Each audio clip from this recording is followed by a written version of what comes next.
C'est bon, ça enregistre. La Crossfire, c'est une bagnole géniale. On a vu dans le premier épisode que déjà elle avait un design hyper soigné. Mais c'est pas sa seule qualité, tu sais.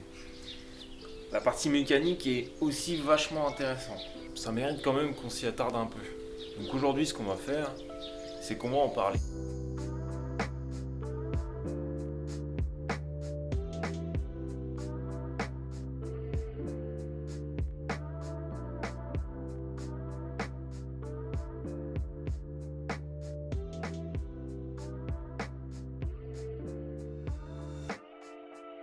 Alors j'aimerais te faire observer quelque chose. Il y a une vidéo qui va apparaître dans un coin là et tu vas voir que on retrouve pas mal de logos Mercedes quand même. On a expliqué dans la dernière vidéo que le nom Crossfire ça venait aussi de la fusion du groupe Daimler et du groupe Chrysler. Daimler c'est Mercedes à l'époque, c'est même Mercedes-Benz. Donc tu l'auras compris, la mécanique est une mécanique teutonne.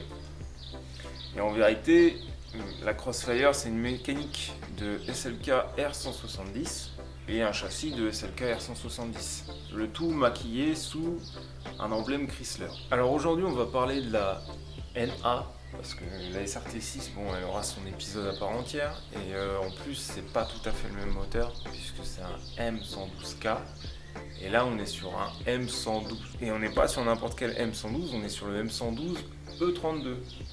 C'est un V6 3 litres 2 de Mercedes et il a pour particularité d'être le premier V6 que Mercedes ait jamais conçu. Alors le M112 c'est un moteur magnifique. Déjà parce qu'il est fiable, mais surtout parce qu'il a des particularités très intéressantes pour un V6. Il est développé sur la base d'un V8 Mercedes, le M113. Et comme je te disais juste avant, c'est le premier moteur V6 construit par Mercedes. Il n'en existait pas avant 1998. C'est intéressant quand même. Donc les ingénieurs Merco, ils se sont pas cassés la tête.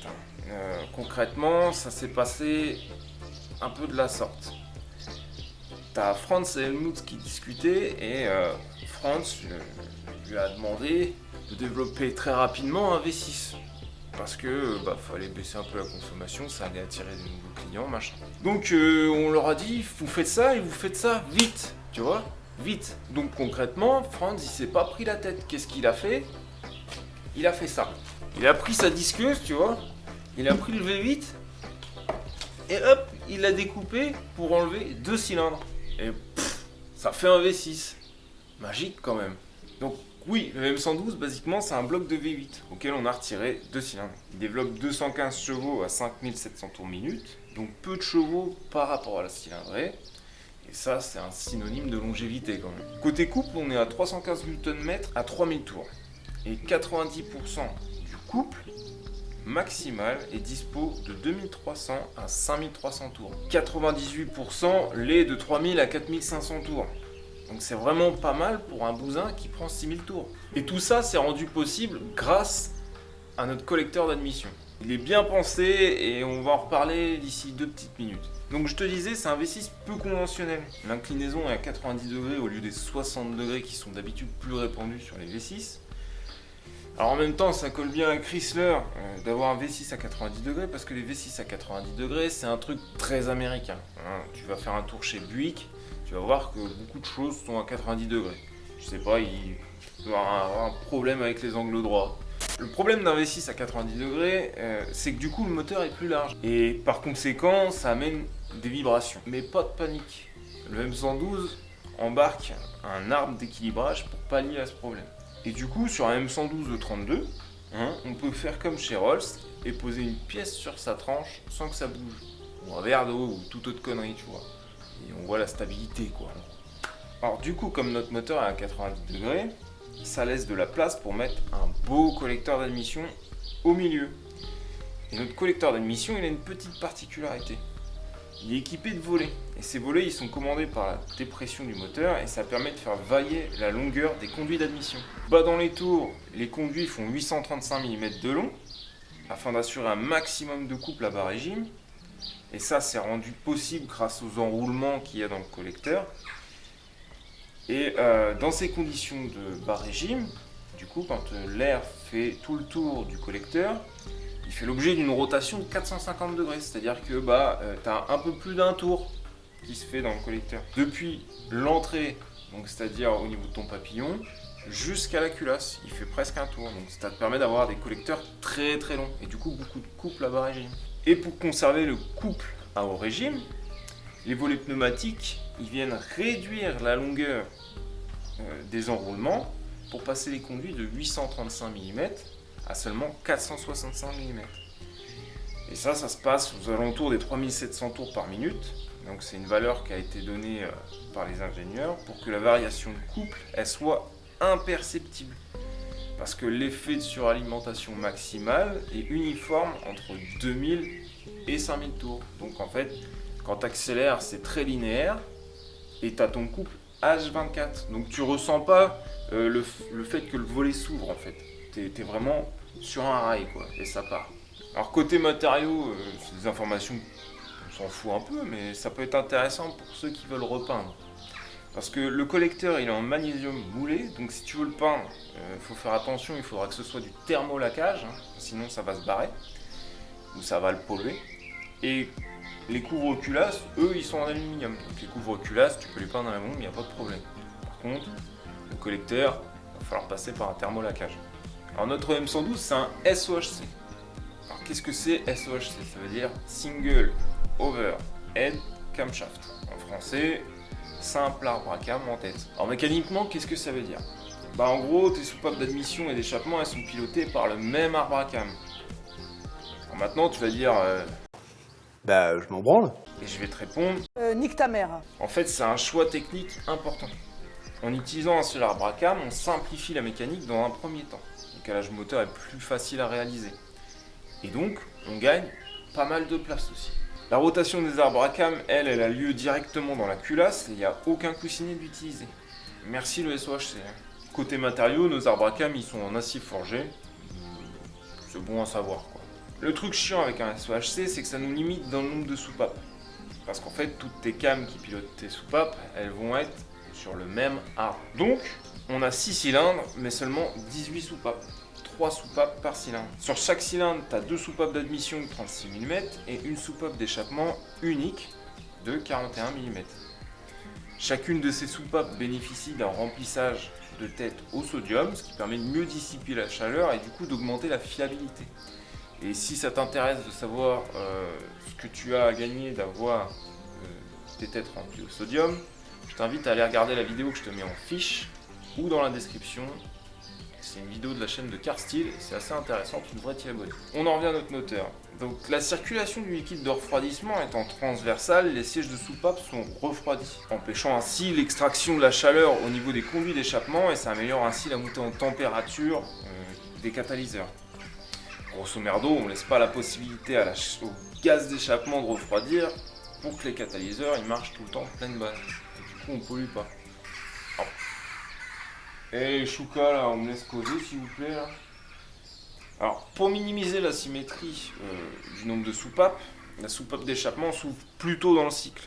Ça permet ainsi de compenser le ratio 2 pour 1. Pour gagner encore plus de place, les soupapes elles ont été inclinées à 35 degrés 5. Pour que la culasse soit peu profonde. Alors, attends, on va attendre que ça passe. C'est les tracteurs, ça peut être long. Bon, les ingénieurs Mercedes ont tiré profit du gain de place engendré par le SOHC, donc comme on disait avant, et ils ont ajouté aussi un double allumage. Alors, le double allumage, c'est ce qui fait qu'on a 2 bougies par cylindre. C'est ce qui fait qu'on peut coller aussi du jus de betterave dans la bagnole sans reprogrammation, et c'est un peu ce qui fait que notre machine est merveilleuse quand même. Donc bon, c'est galère parce que tu as 12 bougies à changer, et ça te coûte une couille et demie. Mais ça a quand même des avantages. Alors, pourquoi avoir fait ce choix technique? Quel est l'intérêt d'un double allumage? L'allumage double, ça permet une combustion plus complète et uniforme.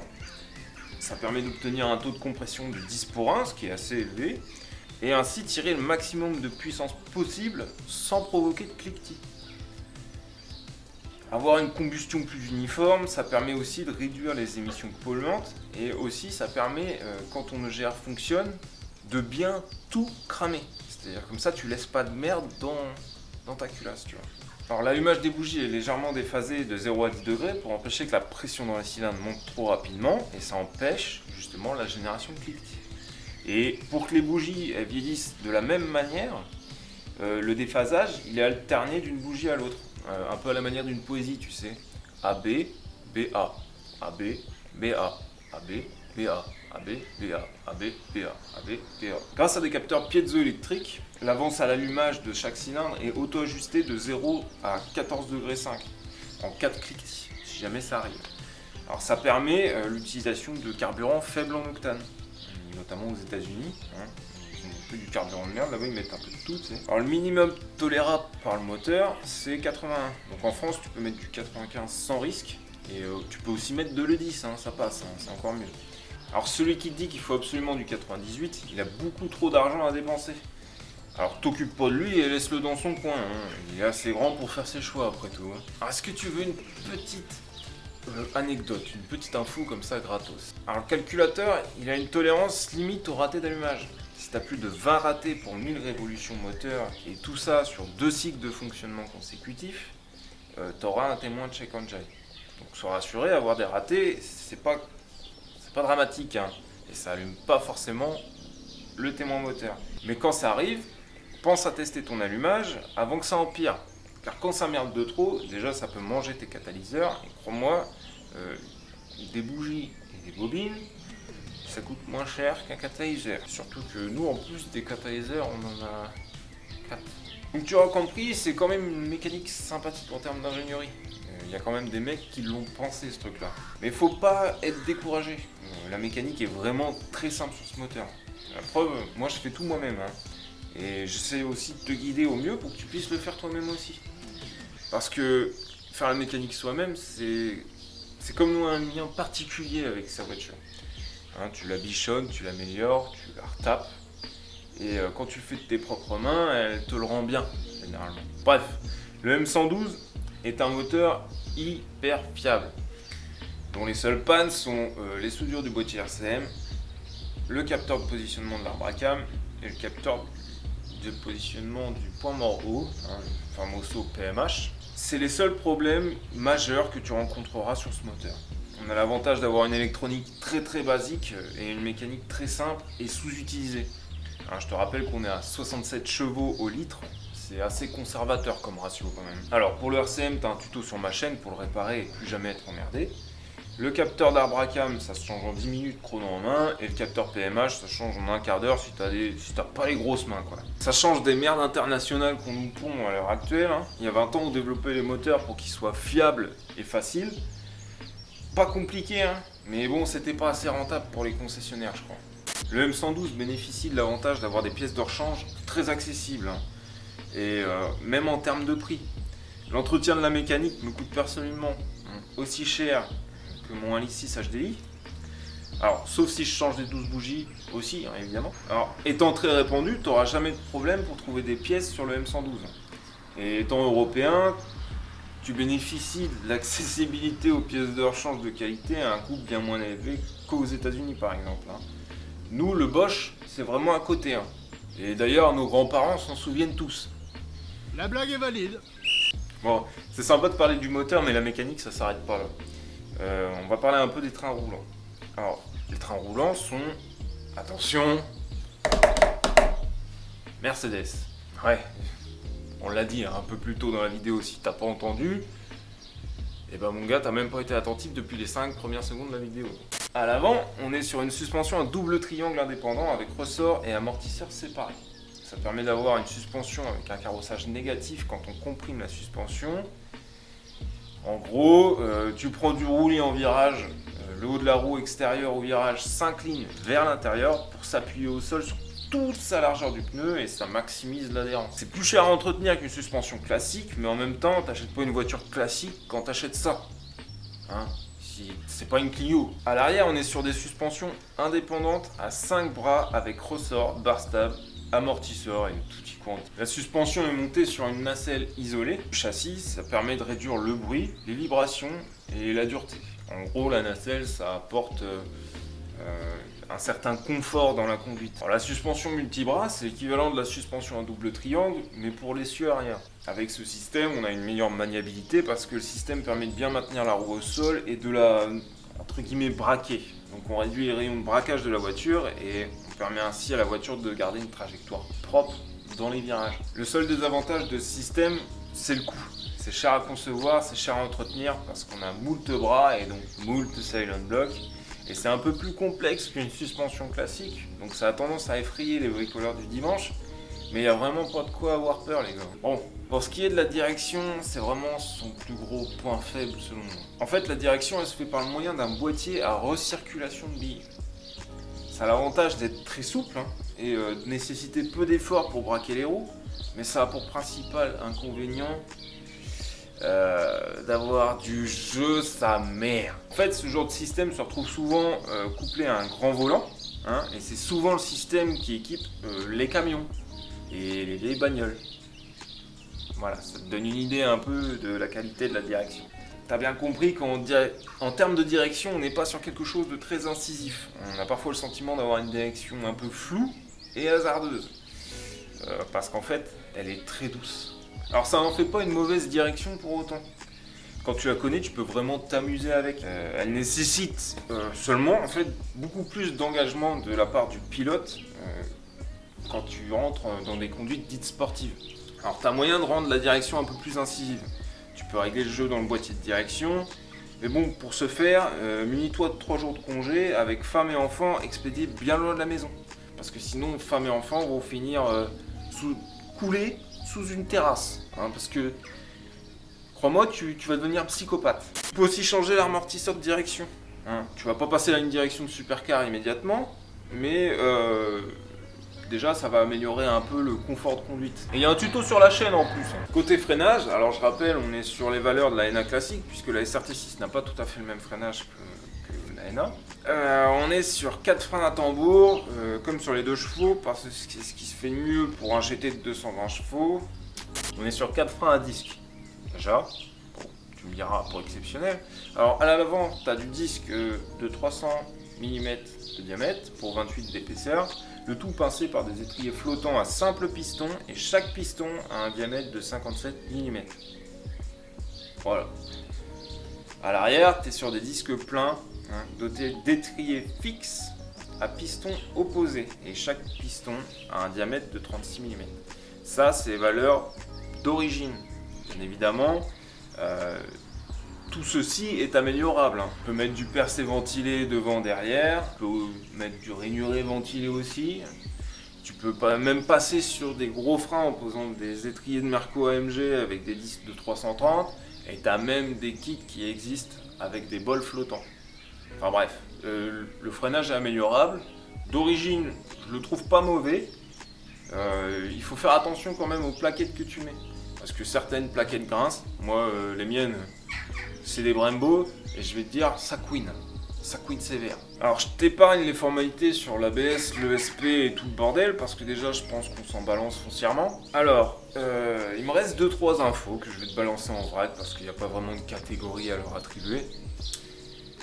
La Cross a un réservoir de 60 litres. Et la réserve s'allume quand il te reste que 8 litres. Donc 8 litres, quand t'as le pied lourd, ça fait pas 100 bornes. Alors sois alerte, il faut trouver une pompe quoi. Cherche pas de régulateur de pression de carburant, il est intégré dans le filtre à essence. Donc si jamais tu veux passer à l'éthanol juste en mettant un régulateur sur ton injection, tu vas avoir un problème. Puisqu'en fait tu vas être limité par le régulateur qui est déjà dans le filtre. C'est pour ça qu'il faut directement passer sur des gros injecteurs quoi. Et en plus t'as le tuto sur la chaîne.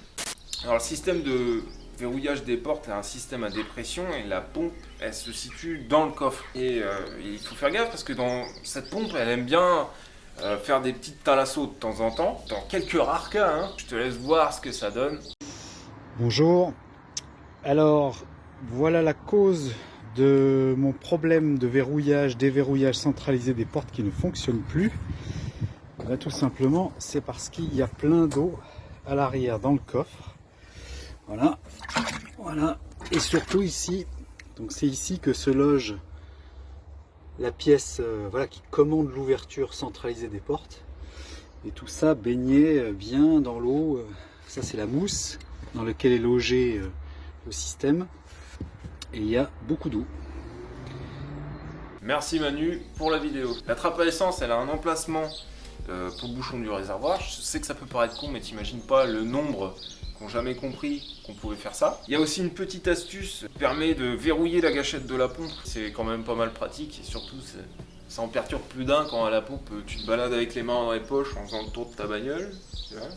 Les gens se disent mais comment ce sorcier fait-il pour bloquer la pompe alors que moi j'y arrive pas même si j'agite la petite gâchette. Sous la pédale d'accélérateur, il y a un petit bouton qui te permet de déclencher la pleine ouverture du papillon. Et c'est sur route ouverte, tu prends une grande ligne droite, d'accord, où tu es sûr qu'il n'y a pas de flic, ou une voie d'accélération, tu sais, bien droite, sans eau, au sec, hein, parce que tu plantes pas ta bagnole surtout. Et puis tu écrases la pédale jusqu'au fond, mais vraiment jusqu'au fond, au fond.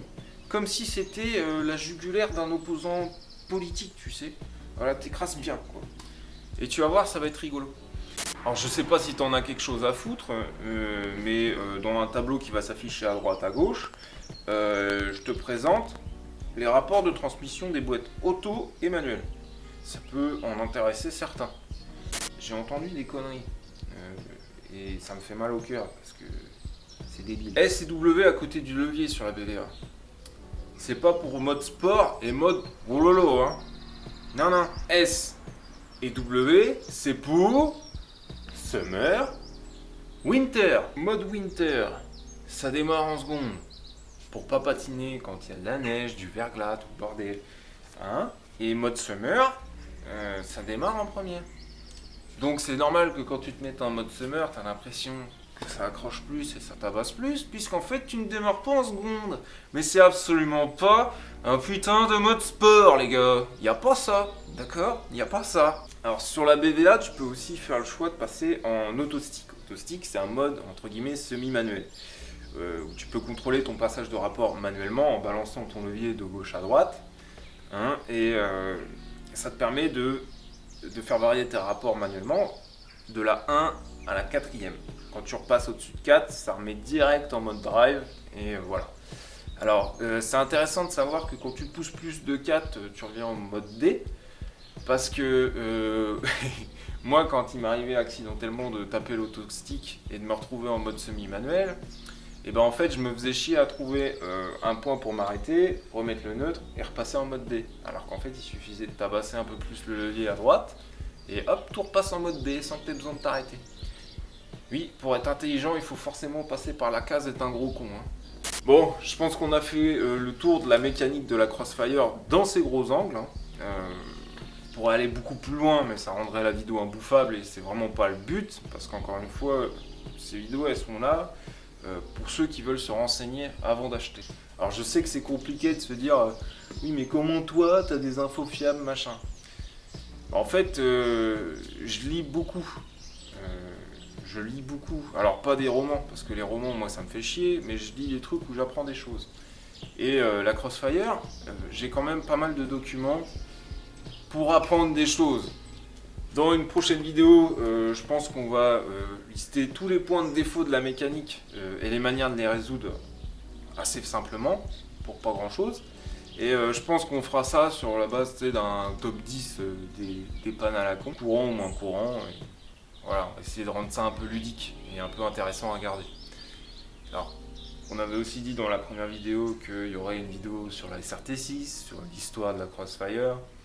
Et alors tout ça, ça demande beaucoup de rédaction, beaucoup de recherche, de synthétisation. Donc ça prend du temps, mais ça viendra. En attendant, abonne-toi si c'est pas déjà fait, mets ton pouce, voilà, tu sais ce que tu as à faire. Et assez traditionnellement, déco.